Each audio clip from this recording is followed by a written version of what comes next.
Welcome to My Morning Cup, a podcast produced by Costa Media Advisors and brought to you by the generous support of the Tennessee Valley Authority. To learn more about TVA's impact on our community, follow TVA on Instagram at TVA and on Twitter X at TVA News. My Morning Cup, where we have interesting conversations with genuine people. I'm Mike Costa, your host.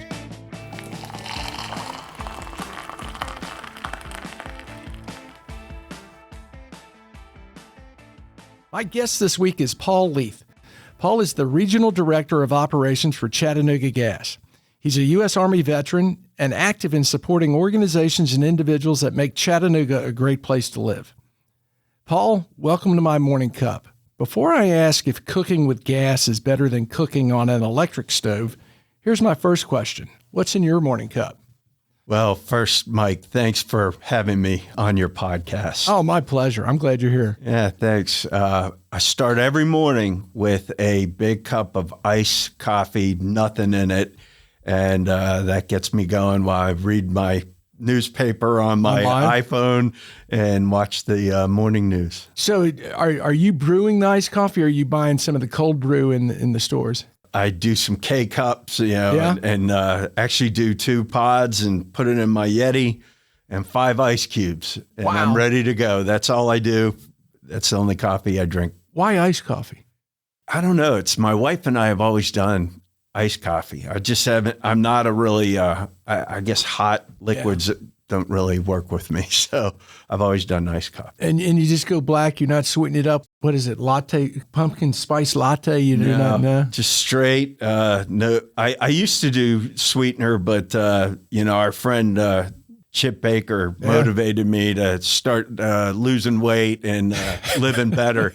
So I just gave up, tried to give up sweets, and I've lost 33 pounds. Oh, you look great. Since I started. So I can't believe Chip was the motivation, though. Yeah, he told me I was looking a little plump, and I needed to turn things around. You know how he is. Yeah, that's the pot calling the kettle black right there. Yeah, but it was actually he had talked to me, and then my personal physician lost 119 pounds. Oh my goodness. He was on a program, and I just said, man, you look great.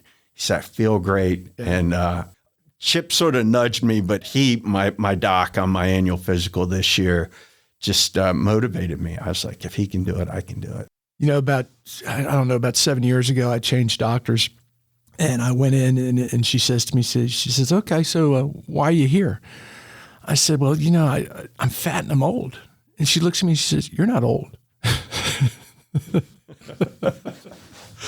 So she told me. She's truthful, right? Yes. And she's still my doctor. She's a good doctor. I like her a lot. Awesome. Well, again, thank you for being here. You've got an interesting background. It's very military. And I know you were born in Aberdeen, Maryland. But go through that a little bit. Talk about not just growing up there, but, moving around and the influence of the military, and particularly your dad and all his friends on your life. As you said, being from a military town, I was born on Aberdeen Proving Ground, and Aberdeen's claim to fame is, of course, we were the home of the Ordnance Corps, and now we're home of Base Realignment and Closure, the BRAC Commission. Mm-hmm. But more importantly for us Orioles fans, it's the home of Cal Ripken. Oh, well, there you go. Yeah. So I was a Brooks Robinson fan growing up. I was as well, and then Cal sort of eclipsed. Oh, absolutely, the next level. But if you grew up as a kid in Maryland, you loved Orioles baseball and crabs, and I still love Orioles baseball and crabs. But the military influence on Aberdeen is huge. Everybody's either active military, retired military, former military, or works on the base, and that was just part of our DNA as children. We grew up in military families, played Army as kids, played every sport imaginable. And a lot of us ended up going into the military, one branch or another. My closest friends, we all did. Now, when you say Aberdeen Proving Grounds, and I'm going to show my ignorance on military language, explain what a proving ground is. Yeah, the Ordnance Corps or munitions that was the home of the Ordnance Corps. And ordnance being the stuff that blows up. Yeah. And they had a testing area. My father actually worked in the restricted area, the testing area, but they had active military soldiers when I was there as a kid that actually were training to be ordnance soldiers, and they might run an ammunition supply point. Some of the scientists were developing ordnance, missiles and things. So it was a proving ground where they would test the munitions and find out. This is a stupid question. Was it loud around your hometown? There was, in that restricted area, there was explosions. Yeah. So if you were on base, it was pretty common. So you grow up in Aberdeen on the proving grounds. Your dad's in the service. Mm-hmm. And you moved away at a young age, moved to Germany. To Germany? That's right. My father retired the year I was born. I'm the baby of 5. So I have a half brother, 2 half sisters, and a sister that's 6 years older. And I was the only one that really didn't move. I moved twice as a kid. We briefly lived in Hartford, Connecticut for 1 year, went to Germany for a year. Unfortunately, my father passed. He was a DOD civilian over there. So he was still working for the Department of Defense, but as a civilian. That's right. And how old were you when he passed? I was 6 years old. Oh, man, that's got to be hard. It was.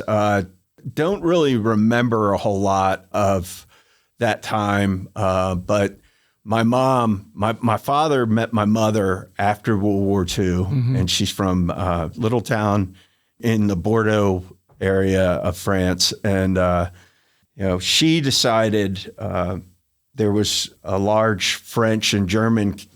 It sort of always struck me as unusual that my mom had so many German friends because she grew up in occupied France by the Nazis.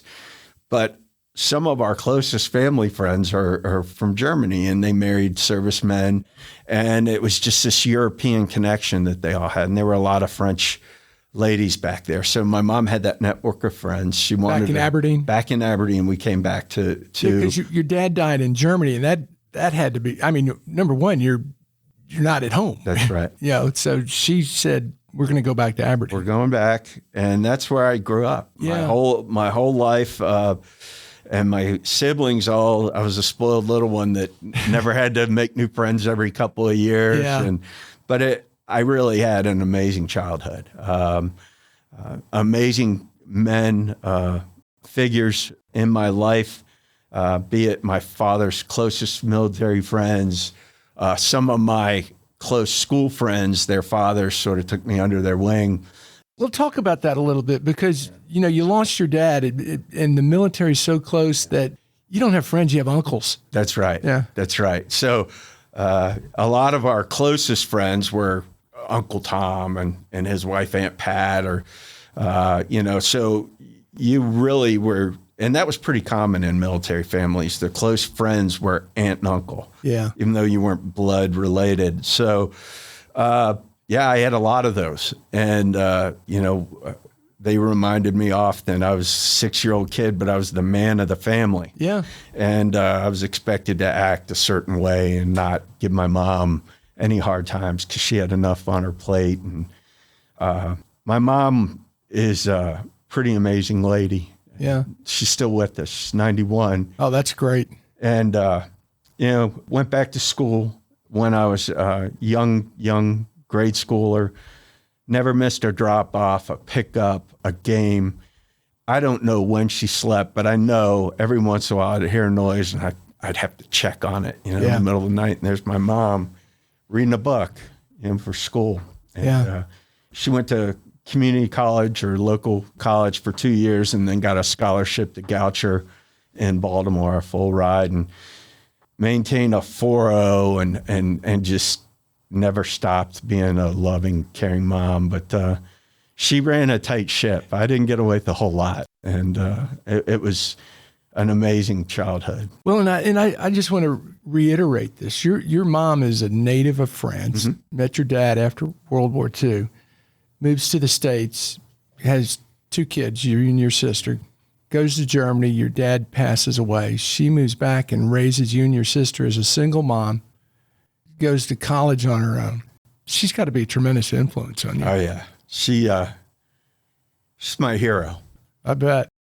Well, I'm glad she's still with you. And still kicking, and I'll be with her here in a little over a week. We'll go up and spend a week with her. Oh, that's great. And she's excited. We're excited. And I have been blessed with really amazing women in my life. Yeah. From my mom, my wife. We just celebrated 34 years. Congratulations. August 23rd. Thank you. And my daughter is an amazing young lady. She's 27. And my mother-in-law. I love my mother-in-law. And so I've had these amazing women in my life, and I've been really blessed to have good people in my life. Well, that's tremendous. And I want to get back to the military aspect of it. Your first job was KP duty, wasn't it? It was. Both at home and I followed my father's footsteps. I ended up, after graduating high school, I received an ROTC scholarship and went to Loyola University in Baltimore. Talk about your high school graduation a minute and all your uncles showing up. That was college. Oh, that was college. That was when I got commissioned. Okay. The day I graduated. Well, we'll get there then. Yeah. I went to a great high school and a grade school. Almost everybody from my grade school went. My mom taught at the same grade school. So it was really, I'll tell you a quick story. I was really looking forward to not being a student where my mom taught. So I finally graduate grade school. I'm going to Catholic high school and where I grew up. And I'm thinking, I'm home free. Well, at our school, I ended up playing sports in high school, and I was pretty good in football. And immediately my mom met the nuns. We had nuns a convent at our school, and they were huge sports boosters. So they showed up to every game. Well, my mom was getting weekly. They'd have a meeting and watch the game film and paint signs for the following game. And the nuns would watch the game film? Oh, yeah. We were a Catholic high school. We played all the public schools. Yeah. That was our in the county and around. And whoever lived in that area hosted the party after for the parents. And they would have the film of the game and have a little dinner. And so the nuns were always there. And they were always, my mom was getting weekly downloads on every move I made. Oh, that's great. I thought, oh, you got to be kidding me. You can't go anywhere, can you? Yeah, I can't get away from my mom, But, they kept me on the straight and narrow. My mom, back in the day, if a teacher said you were guilty of something. Oh, you were guilty. You were guilty. There was no, it must be the teacher's fault that some teachers might hear today. But my mom would come back. Every once in a blue moon, I had acted up or something. And my mom was like, don't think you're going out this weekend. That's just not going to happen. You got to get your act together. So. Did you find the nuns had eyes in the back of their head? Oh, yeah. They... certain people have different stories about if you went to a religious school.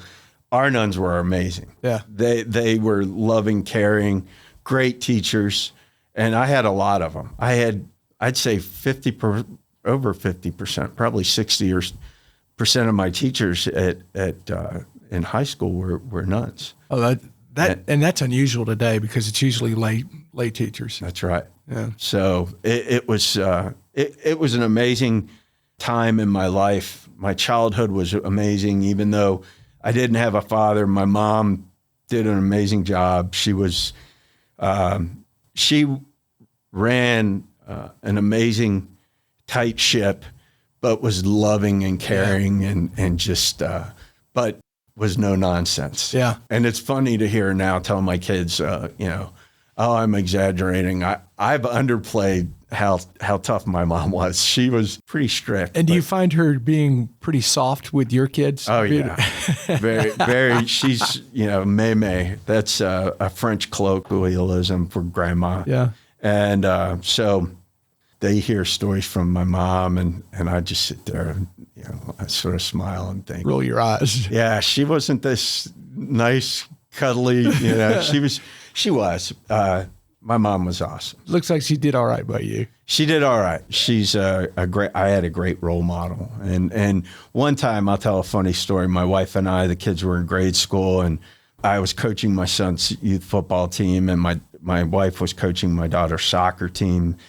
And I was, rushing home from work. I'm like, oh, I'm so busy. I'm going this way. Sharon's going that way. And my mom looked at me. She said, well, be thankful you have two. My wife and I could tag team. Yeah. She's like, I had to do it alone. Yeah. She was going back and forth. Yeah. So it brings you down to reality quickly. You're like, I've got a lot to be thankful for. Yeah. What a great point. Back to KP duty.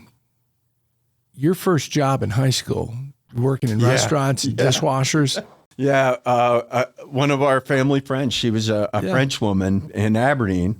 Her husband was Italian. They owned a restaurant. So you've got some great influences. Yeah. The Army, your mother being French, Italian French with a restaurant, the nuns. The nuns. And then, I ended up having my children in Germany, and my mother-in-law's British. So we had this European thing going. But I'll try to stick to KP duty.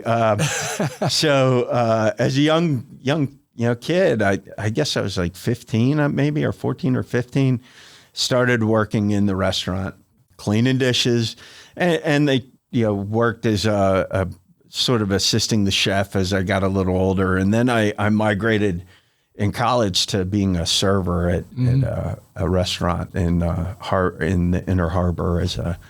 So during this time, you were pursuing your Eagle Scout also. That's right. My mom she wanted me to be in a great environment, right? Healthy environment. So, and I loved sports. So sports was a big part of my youth.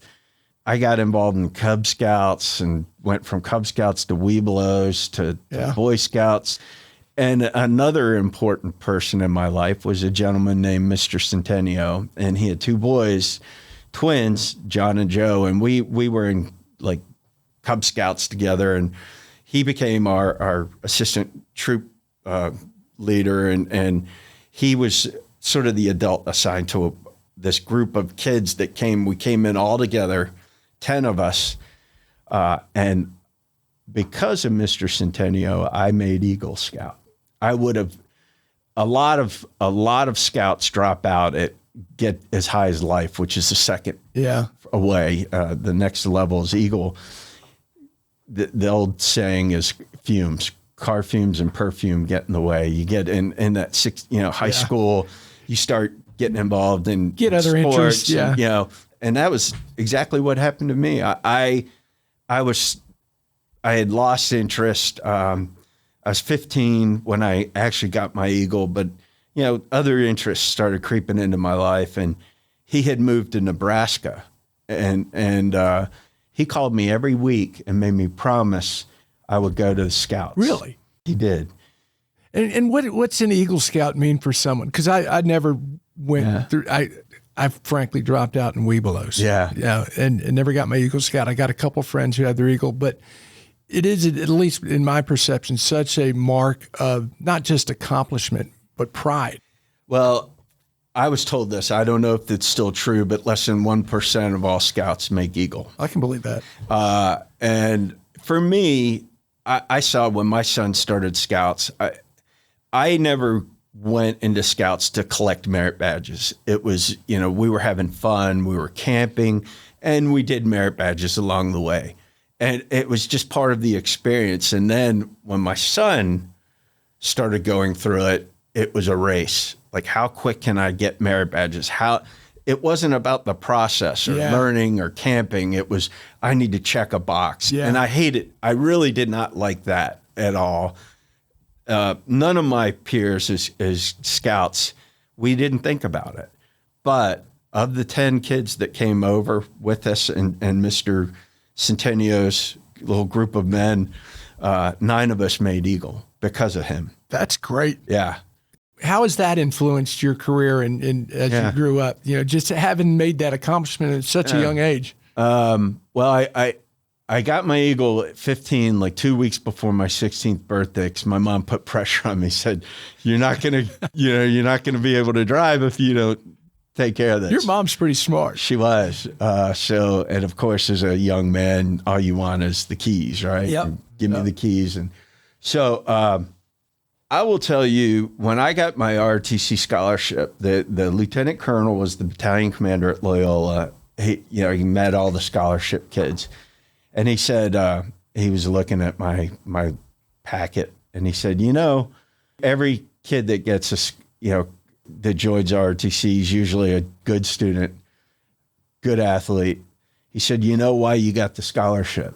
And I said, no, sir, I don't. I thought it was because I had done well in school. And he goes, well, yeah, everybody. Everyone's got that. Everyone's got that. He said, you were an Eagle Scout. Wow. And that was the first time I realized I had done something special. Yeah. I got a lot of elected officials sent me congratulations. And as a 15-year-old kid, a congressman or senator, you're like, that's cool. It's cool. But you put it in your drawer and you go on. And, but that sort of hit home. Yeah. And I said, I guess it was pretty special. So the academics and athletics are almost the price of admission. It was the Eagle Scout that got it. Yeah. So I would say the thing that Scouts taught me at an early age was sort of leadership. I was always sort of good in sports. So being a leader, I had to learn to get organized. Yeah. And that was one thing. I was a senior patrol leader. It's the youth leader of the troop you're in. And I was always trying to remember, like just use my memory. And my scoutmaster, who's another big influence on my life, Mr. Marley, he said, write things down, Paul. It's going to make your life so much easier. You get organized. So at an early age, he started, get your act together, get organized. And, that was a common thread throughout, being in college, getting organized and be able to study, have good notes so you could study. And then in the military, same thing, just keep yourself organized. It helped you become a better leader. You're getting all these life lessons and not really realizing at that age. That's right. Yeah. Clueless. Yeah. But it was all these things. And it was my mom's grand plan to surround me with good influences. Yeah. And I didn't realize that either till I got older. And to me, it was just fun. Yeah. Right. Sports was fun. Scouts was fun. And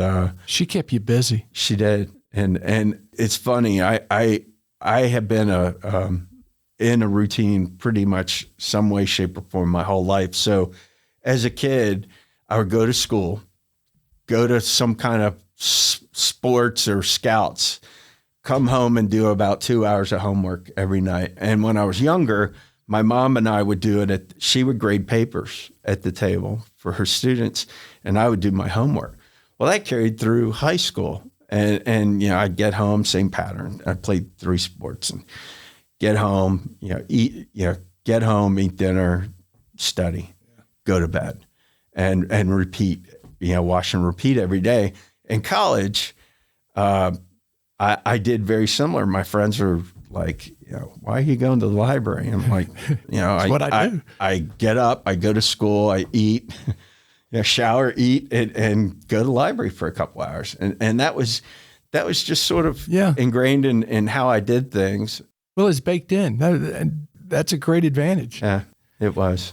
So after high school and working in the restaurant, you go to Loyola? I did. Ended up at Loyola. And this was on an ROTC scholarship? That's right. Yeah. So the Army paid for school, and I owed them 8 years after graduating with my commitment. So they pay for all 4 years, and you go serve 8 years. I did a little more. It was about just under 9. But because I was that's in the Europe. deal. You got to do 8. Well, yeah, and it's not always a given that you can get out for the needs of the Army. I owed 8. Gotcha. I was active duty. So when you get your commission, your senior year, you find out, are you Army, regular Army, or reserves. And a scholarship, they pretty much tell you if they paid for school, you're going active. Yeah. So I come back from my Jan break, and I go, and the captain that was over our senior class said, well, Leath, you want to know what your future has in store for you? And I sort of knew I was going to get active duty. So he told me, active duty and my branch. And a lot of my peers that were not in the military or RTC, they were stressing about, interviewing and getting that next step after college. And I had actually taken some summer courses and only had to take one class and my RTC classes to keep my scholarship. I had to have 3 classes. So I'd actually, they counted my RTC in the lab, and I had to take 1 class or had to pay out of pocket to do RTC my last semester. Yeah. So my last semester at Loyola was really stress-free because I knew what I was going to do. And, I was prepared to do it. You had 3 classes and you already had your job, for lack of a better description, lined up. That's right. And my classes were Tuesday, Wednesday, Thursday. So it was a fun last semester. And that's when I met my wife that last semester. She was a field hockey and lacrosse player. And I don't know if my relaxed schedule helped her in her athletic endeavors, but she was a super athlete. Yeah, well, you said she was a pretty good athlete. She's All-America, right? In 2 sports. So she's by far the best athlete in the family. And I was a decent athlete, but not a 2-sport All-American.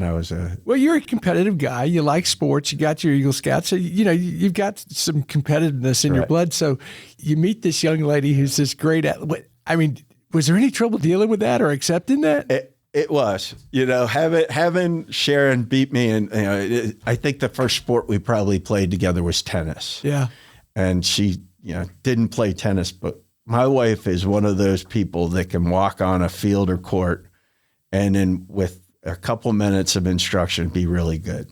I was hoping and praying our children got that athletic trait from her, and my daughter was a really good soccer player. My son ended up being a football player and rugby player as well. Yeah, well, I know rugby's a passion of yours. Yeah, I showed up at Loyola, and some guys that had graduated my high school a year before me came and got me first day. They're like, hey, you're going to be on the rugby team. We're going to take you to a party, to introduce you to some folks. They had a barbecue. It wasn't at the library, was it? Well, that's what we called our party spot. Mom, Dad, we're going to the library, right? But they had actually had a house. Yeah. Loyola didn't have frats or fraternities or sororities, but the rugby team had a house. So like the clubs had their own homes? Well, we did. Oh, we were the closest thing to a frat. And a lot of the older guys lived together, and that was sort of the place we all went. It was a big house. And so I went to a barbecue and ended up playing 4 years at Loyola, and pretty good, and ended up the president of the club my sophomore year. That's how they did it back then. I don't know how they do it today, but a graduating senior would pick a sophomore. So you had 1 year under your belt, and then you would be the president for the next couple of years. And I did the same thing when I was a senior. I picked a guy that was a really good young guy, and he became the president.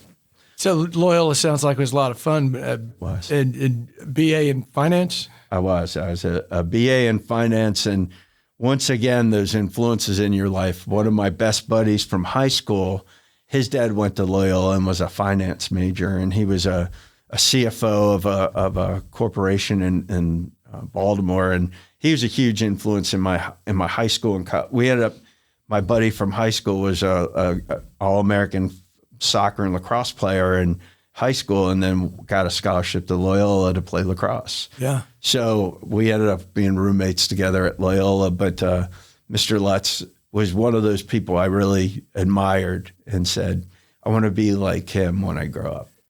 You got all these influences. You got this, the Eagle Scout and all those other experiences, and you're graduating Loyola. You know what you're going to do. Talk a little bit about your graduation and your uncles. Yeah. So the day I graduated, I actually got commissioned. My mom and brother pinned my butter bar, my lieutenant bars on my blues. I was in my dress blues. And, so first thing in the morning, I went and got commissioned. And then we had graduation. That night, my mom hosted a party back in Aberdeen, where we lived still. And all the Hall of Fame from my dad's Army buddies came out to see me get commissioned. That's something that obviously moves you.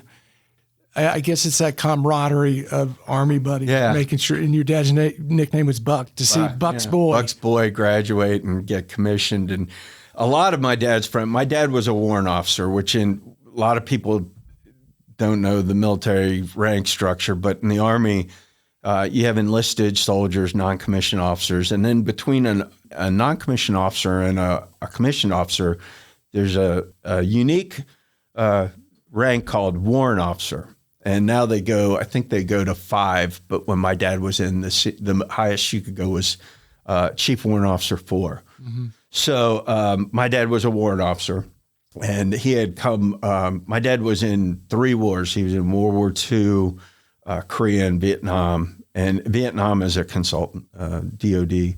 But, he had come up in the enlisted ranks and was stormed the beaches in Normandy. Wow. And was in the Big Red One and was a foot soldier, infantryman, and marched all the way to Czechoslovakia, had multiple Purple Hearts.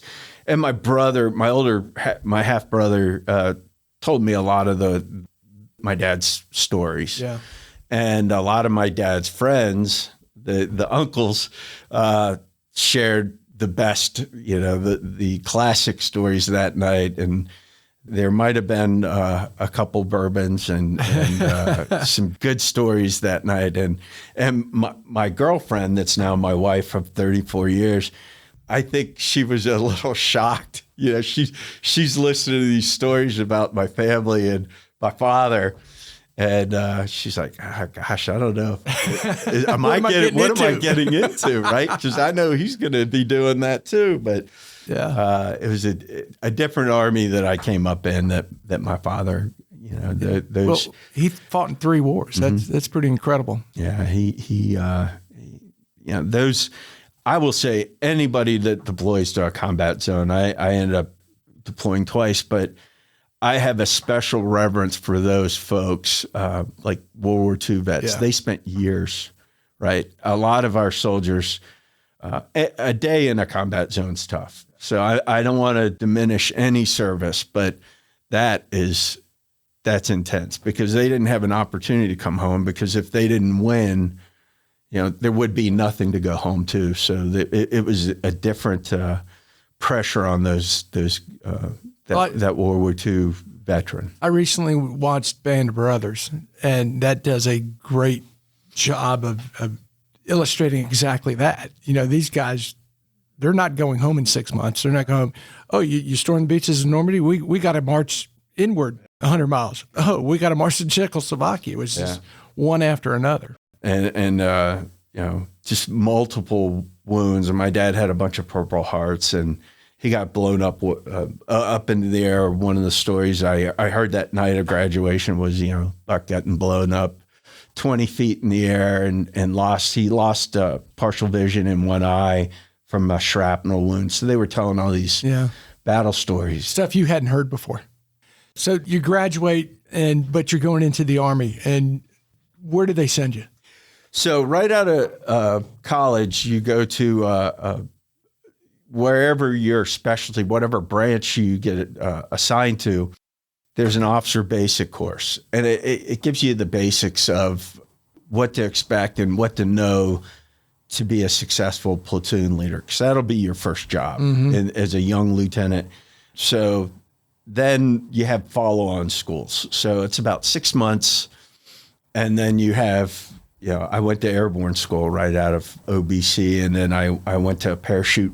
It's called rigger. So you jumped out of airplanes? I did. Oh, wow. I went to Fort Bragg. My right after I I left Fort Lee out in Hopewell, Virginia, near Richmond. I was there for I guess my first year or better part with all the different schools I had to go to after. And then I went to Fort Bragg and was airborne. So I was in an aerial delivery unit. My first job was a parachute pack platoon leader. I had a bunch of young guys that packed personnel, chutes that the guys jumped every day. And you have to do that perfectly. You can't screw up a chute. There's steps that every step is actually there's like checkpoints throughout a pack, and you have a non-commissioned officer that's in charge of a group of guys, and they have to inspect every certain stages of the pack. And some of these guys could pack a chute in like a minute. I mean, and I got pretty good. One of the things as a lieutenant, and I don't mean this in a derogatory way, but I looked at myself as I was a glorified private. I had a lot to learn, and I had some amazing non-commissioned officers, and I had a warrant officer that was a part of my platoon that were under my responsibility, and I had 100 soldiers that were counting on me not to be a knucklehead. Yeah. And I tried to learn and this is something I've carried with me my whole life. Every opportunity I've been given, I try to learn and grow. Yeah. And not because you have a title. You have to realize, I think part of being a good leader is realizing you don't know a lot, everything. And that's a universal axiom. It just doesn't pertain to the military. I'm sure it pertains in business, private life and business that you've experienced. That just because you have the title doesn't make you know everything. Surround yourself with amazing folks and be smart enough to learn. And if you really show them that you want to learn and grow, they'll keep feeding you. And that's something that I've, as a young lieutenant, the advice I got a lot from my father's friends was, you don't know anything yet. Yeah. And a lot of those guys were former NCOs. A lot of my father's best friend was a retired command sergeant major and very close. He was one of those guys when I sometimes stepped out of line, he'd come over and let's go for a walk, Paul. And big Give old you that guy, tight hug. wrap his arm around me and remind me that, my mom, had a lot on her plate and I needed to keep, I didn't need to be a problem. Yeah. And so he gave me some great advice and said, listen to your NCOs. And if you do, you'll be successful. Yeah. And learn and grow. That's been part of everything I do. I try to learn something new every day. And hopefully there's an old saying, put it in your kit bag. You pick up experiences or knowledge and then you add that and to your kit bag and you carry that through life, and hopefully it helps you become a better manager or leader for whatever organization you're part of. Once you go through all the schools, where do you get assigned? And I know you were deployed in Desert Storm, right? Well, I actually, I'll start off with how you get assigned. So at the basic course, they tell you, I was told I was going to Panama. And just so happened while I was in OBC, we invaded Panama. 82nd jumped in to Panama. And that was the Noriega thing, right? That's right. Yeah. And it became a 2-year unaccompanied tour. So I was pretty serious with Sharon, and I knew she was somebody I definitely, I could see us getting married. And she was a year behind me at Loyola, so I didn't want to put the cart in front of the horse. I wanted to have a great senior year, but ended up going back to see her every weekend because I was only 2 hours away down in Richmond. So we invade Panama, and it became a 2-year unaccompanied tour. What does that mean? In the military, you can get, there's different length tours. You can do a hardship tour 1 year unaccompanied. You can do a 2-year unaccompanied, where that means you can't bring any family. Gotcha.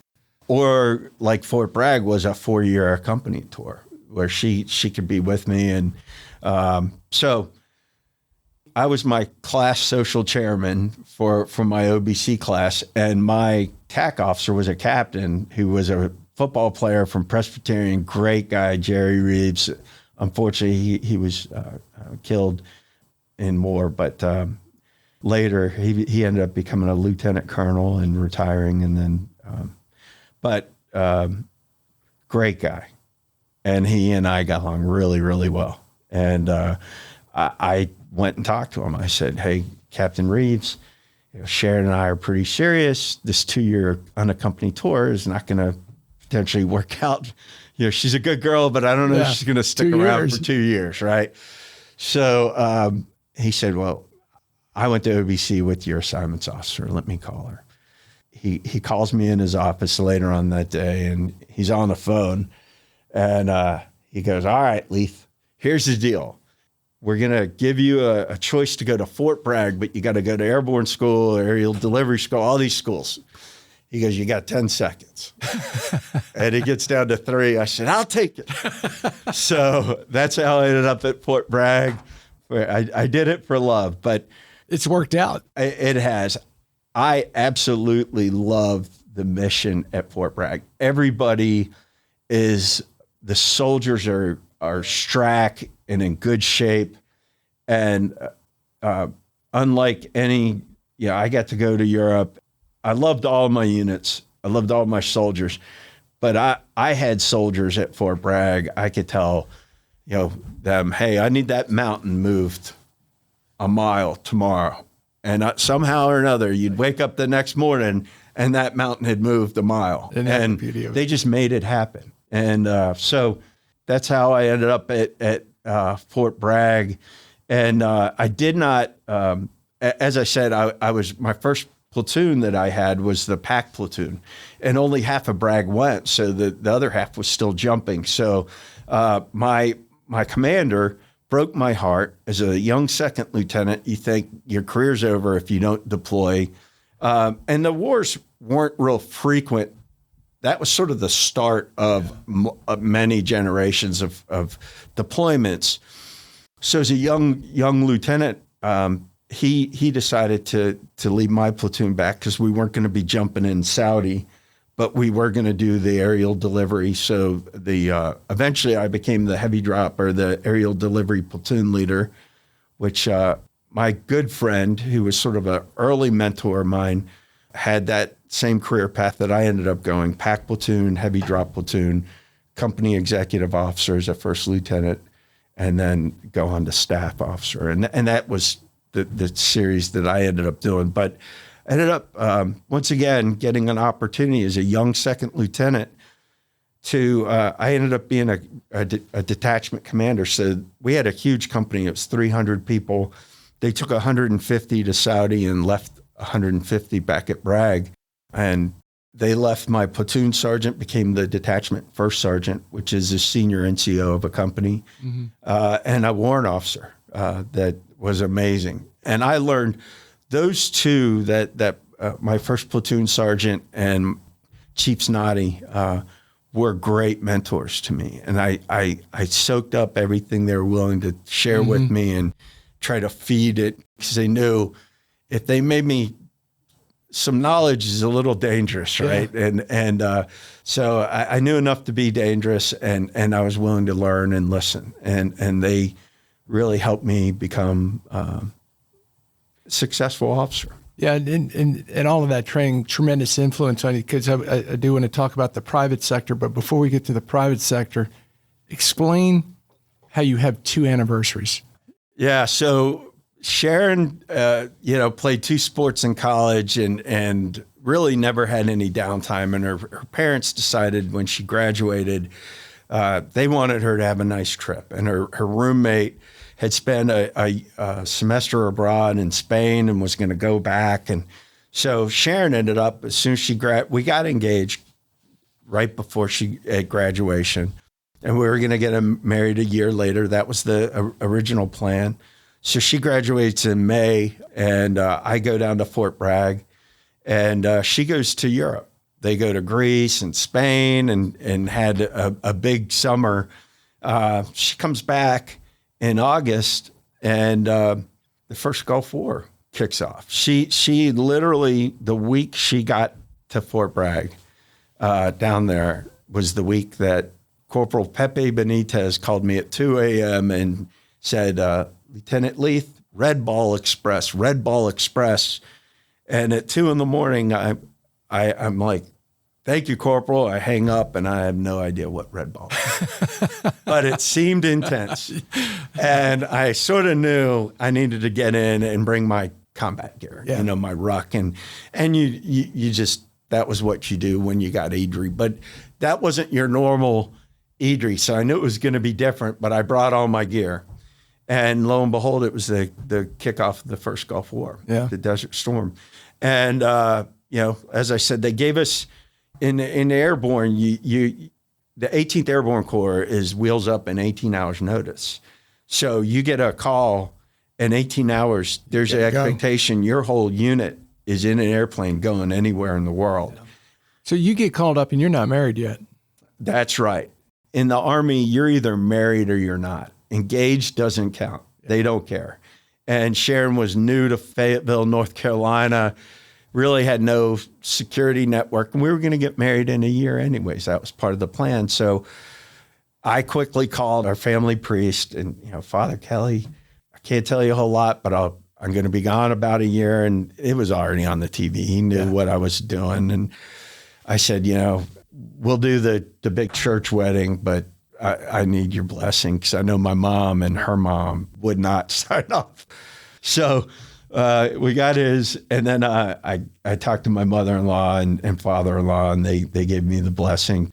And then my mom was in France visiting her family.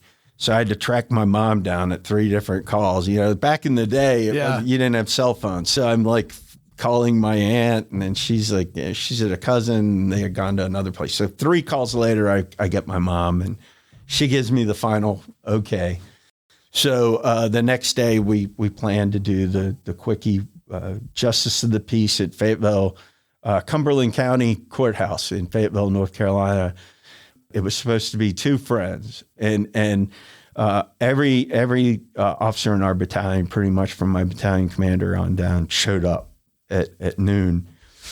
And that's cool. Yeah. So I wanted to focus a lot on your military background because it's so influential.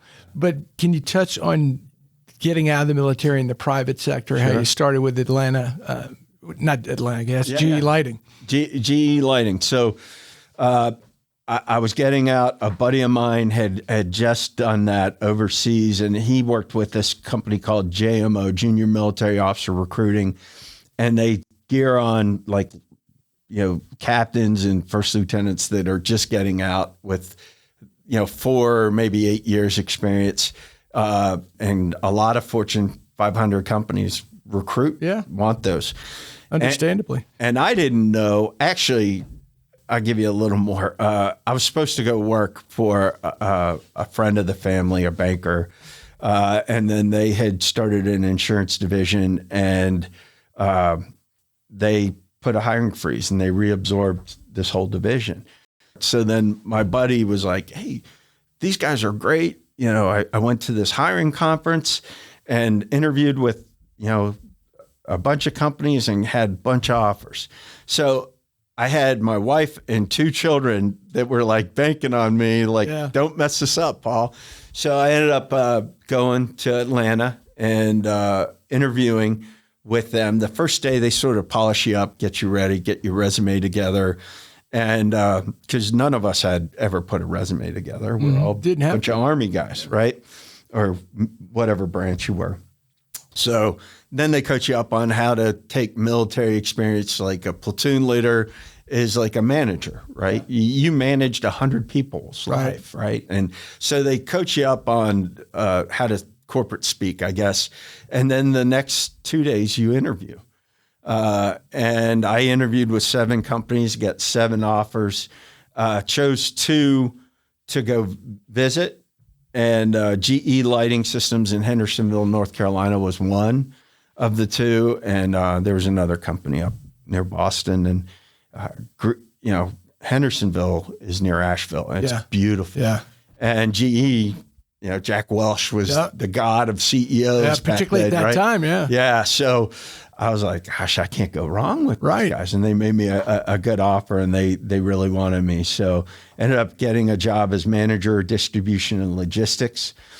And just like every other job in the Army, you know, every couple of years you move to a new role. You have no idea what you're doing, but you figure it out quickly. And the Army sort of gives you that confidence. I'll figure it out. Yeah. Right. I'm smart. I'll learn. I'll listen and have good people around that hopefully will invest a little in me.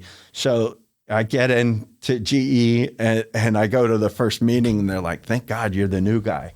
We're building a plant in Monterrey, Mexico, and we need, brokers on the, you have to have a on both sides, so Mexico and US. And we had trucking companies. And one of my mentors at GE was a guy named Ed Wilkie, and he was the sort of the dean of GE Trucking, and he served on GE's trucking council.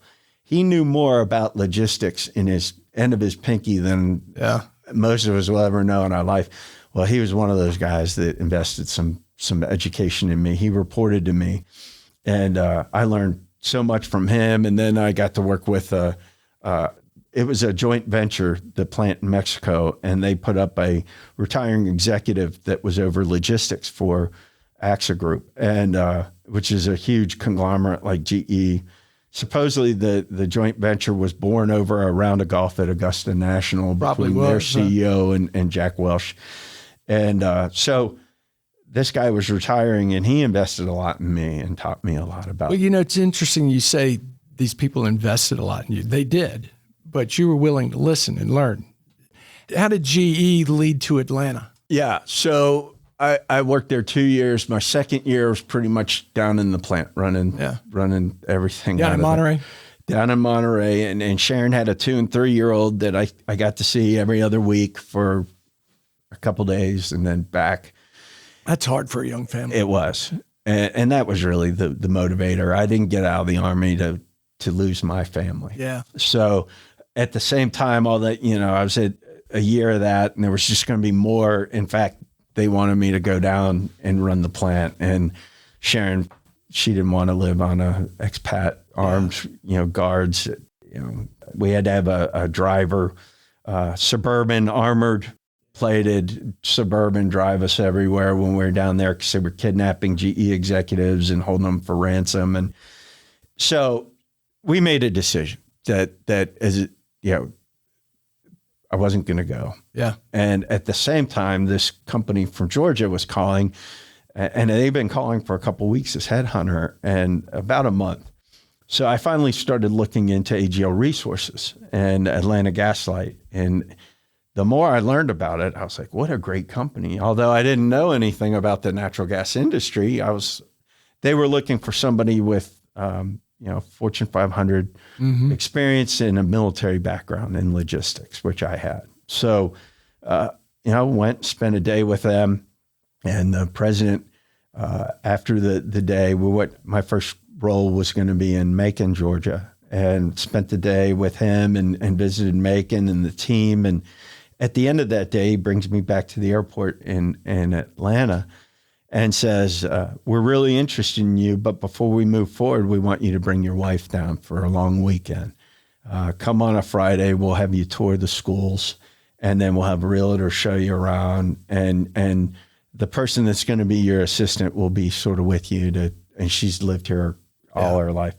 So, I mean, the family, the family has always been part of, the gas company. How long you been with them now? 23 years. And they eventually got you here to Chattanooga. That's right. In 2012, my first 8 years were in operations down in central Georgia, and actually from Clayton, or where the airport is, south, was my responsibility in Georgia for many years. And then I went into external. When I got the opportunity to come here in 2012, it was external. So I was asked I still was doing economic and community development in part of Georgia and for Chattanooga Gas, Hamilton and Bradley County, and then government affairs. And eventually they added regulatory too, which all of which I had some experience in the community economic development from my role as I served I was a chamber chairman down there in Macon, and served on the Macon Economic Development Commission. So I had picked things up in my volunteer service that helped me in the next stage of my career. And so I came up here, and it's been amazing. My predecessor, who Larry Bowie, retired in 2018. Larry was a great guy. Great guy. Yeah. Amazing guy. And I got the opportunity to ask me to come back in operations and become the region director. So, and you've jumped in with both feet in the community and what, not just what Chattanooga Gas does, but your own personal activity. Well, I want to thank our company for supporting us. Yeah. And some important. Companies won't give you the time and honestly too, the financial backing to do some of these things. Southern Company has all Southern Company utilities has this mantra: we're a citizen where we serve, and we look for ways to enrich our community, and we live by that. And I've been really lucky. I bet I was the chairman this past year of the Chattanooga Chamber, and our CEO and president of Chattanooga Gas and Atlanta Gas Light was the chairman of the Georgia Chamber the same year. Oh, very cool. Yeah, Pedro Cherry's an amazing guy. And so that permeates through our whole organization, and we look for ways to add value in our communities. And you can't be everything to everybody, but I've always, in my previous role in economic development, I went to every county in Georgia and up here as well, 2 counties here we serve. And the areas, most chambers in Georgia have the economic development responsibilities for that community.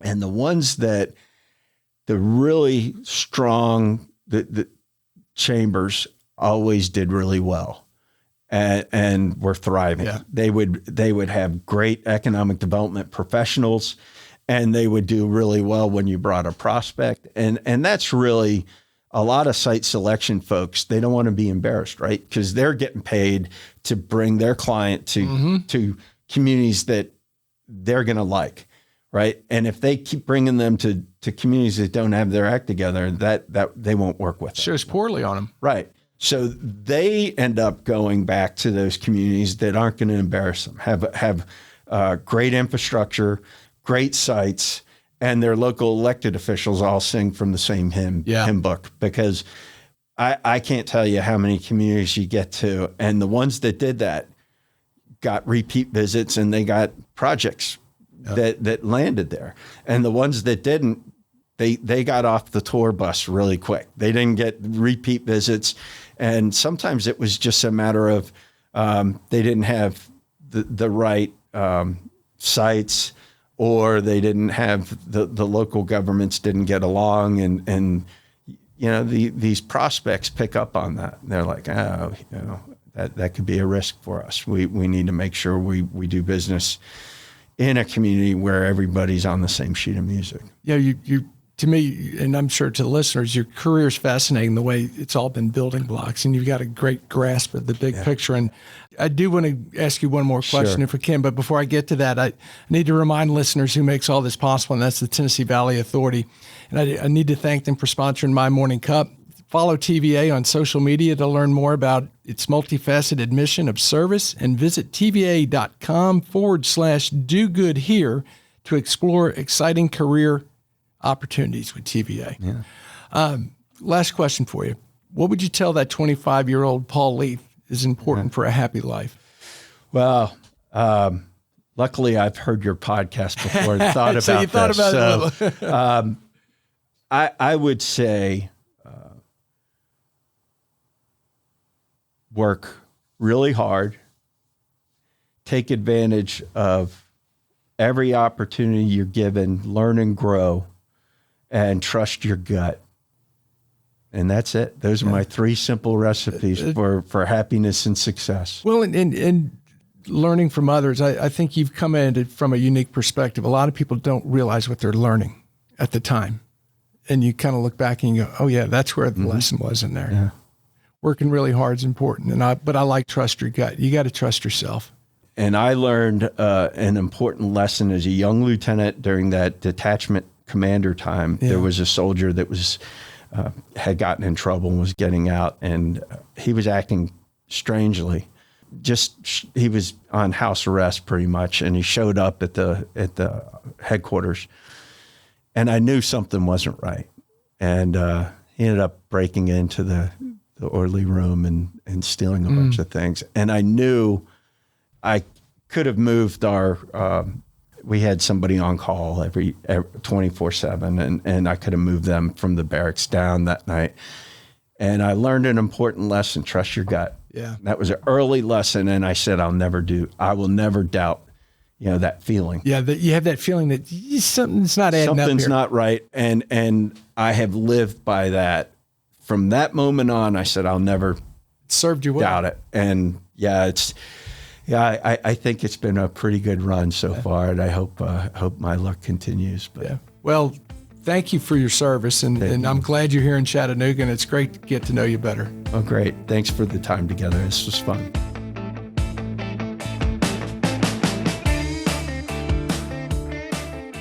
Thanks for listening to My Morning Cup, a podcast by Consta Media Advisors. If you liked this episode, please share it with a friend. I release a new episode each week, so be sure to subscribe on Spotify, Apple, Google, or wherever you listen to podcasts.